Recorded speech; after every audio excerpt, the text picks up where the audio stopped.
Hello, assalamualaikum mga babo, mga bapa, mga to mga inda. Welcome back to my channel. Okay, so ngayon nandito naman tayo sa dagat at tingnan nyo, napakalawak ng dagat dito sa amin. Woo!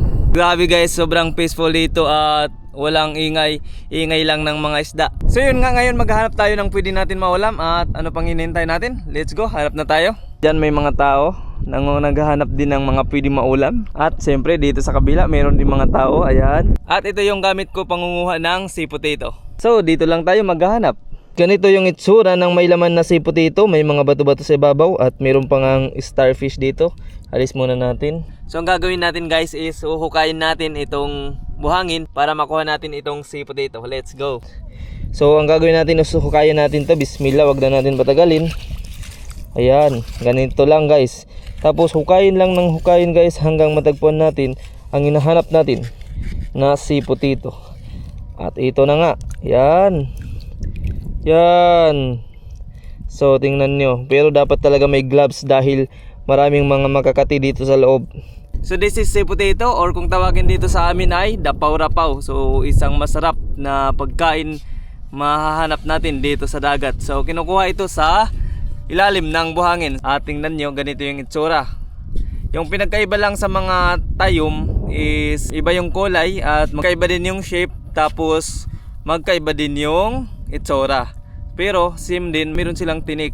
At kaya din siya tinawag sea potato dahil sa itsura na parang potato. So siguro pwede ito gawin na potato chips. Ayan. So ngayon guys, may mga nakuha na tayong dapaw-rapaw. At yung iba nandun pa. So ngayon kukunin ko muna yung iba para mabuksan natin. Okay. Yan guys, ilagay muna natin dito sa shopping board. Tapos dalhin natin doon. Dami na oh. Charan! Bismillah. Yan, dami na. May dala tayong shopping board, pero dito tayo magbubuksan. So makakalibre naman tayong ulam. Ngayon buksan na natin. Let's go.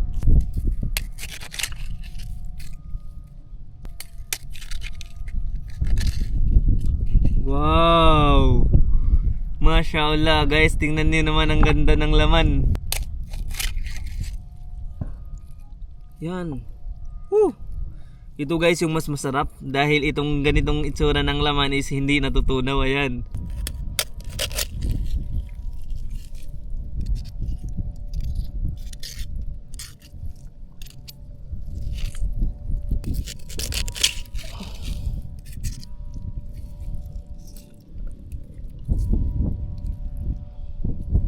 So ngayon guys, tatanggalin na lang natin dahil nabuksan na natin itong mga dapaw-rapaw. Tingnan niyo ang laki ng laman. So ito yung lalagyan natin at yan din yung mga iba pang nakuha natin. So after natin hugasan ay pwede na natin tanggalin ng kutsara. Yan, tingnan niyo naman. Bismillah.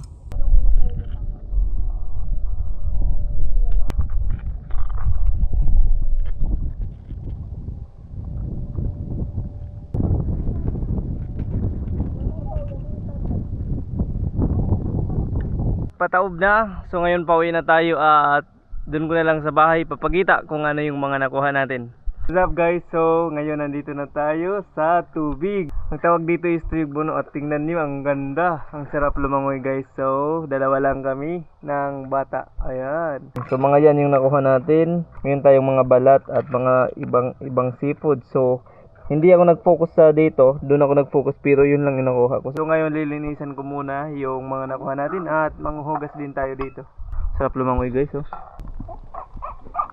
Hi guys, what's up guys? So bayaw natin nakitabay. So ngayon ipakita ko kanyo in nakawa ko. Makaiya-iya na nung ikwan. Guys, inilangin nakawa ko. Ayan, tiyo-tiyo na pasalan si nag-vlog sa janinang dito. Kita nangawa. Naglunsul-lunsul na dito dakat. Nagpasyal lang kita dito dakat. Kaya ito lang ang ating nakuha. So ngayon, ilalabas natin dito. At tingnan nyo naman ang laki ng dinala ko na lalagyan. Tapos ito lang yung laman. Bismillah. Charan. Oops. Wow, oh, oh. Charan! At least napuno natin itong isang pinggan. So di ba pwede na? Nakalibreng ulam na tayo. So, ito lang yung nagawa natin for today's video. Yung nakapuno na dito sa pinggan guys is lukot na. So yung si potato na nakuha ko is konti lang. So tingnan nyo na, pwede na. Okay na, so may sabaw na. May pangsawsaw na tayo sa lato at agal-agal. Sa mga kumakain dyan, ayan, shoutout sa inyo. Pa-comment naman kung kumakain kayo ng dapaw-rapaw or bungkal or sea potato na isang uri ng sea urchin. Okay, so that's all for today's video. Thanks for watching and see you sa next video. Bye bye.